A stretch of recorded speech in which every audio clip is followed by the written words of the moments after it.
இங்க என்ன பண்ணிட்டு இருக்க? யோ, வயசு வித்தியாசம் பார்க்காம ஏதாவது சொல்லிட போறேன். என்கிட்ட 25,000 ரூபாய் வாங்குனியா இல்லையா? கூட புரோக்கர் கமிஷனும் சேர்த்து வாங்கினல்ல. அப்ப யாரையா இவன்?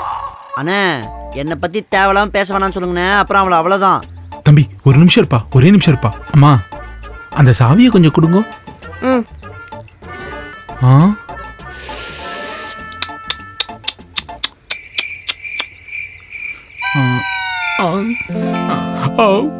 சாவிய மாத்தி கொடுத்து பெரிய பாவி ஆயிட்டேனேம்மா.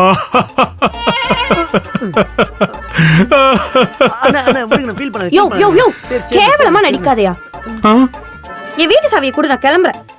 அதுல தாமா ஒரு சின்ன சிக்கல் நடந்து போயிடுது. இப்போ ஒரு அரை மணி நேரத்துக்கு முன்னாடிதான் அந்த வீட்டை வேற ஒருத்தருக்கு கை மாத்தி விட்டு வந்துட்டேன். யோ, என்கிட்ட காசு வாங்கிட்டு வேற யார்ட்டையோ வீட்டை கொடுத்துட்டேன்னு சொல்ற.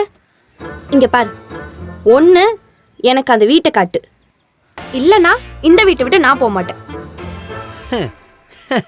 அண்ணே அதான் வீடு அவள் தினம் ஆகி போச்சுல, ஒழுங்கு மத்தியம் இந்த இடத்த காலி பண்ண சொல்லுங்க, காத்து வரட்டும். ஏய் போடா பிராந்தா. ஏய் நீ என்ன திட்டிக்கோ, ஆனா புரியுற பாஷையில திட்டு. புரியாத பாஷையில திட்டின அப்புறம் நானும் உனக்கு புரியாத பாஷையில 1000 கெட்ட வார்த்தை திட்டுவேன். பாக்குறியா பாக்குறியா? திட்டு பார்க்கலாம், வா திட்டு. பேசட்டுமா? பேசட்டுமாடி? ஐயோ, என்ன ரெண்டு பேரும் சின்ன குழந்தை மாதிரி சண்டை போட்டுட்டு இருக்கேன்.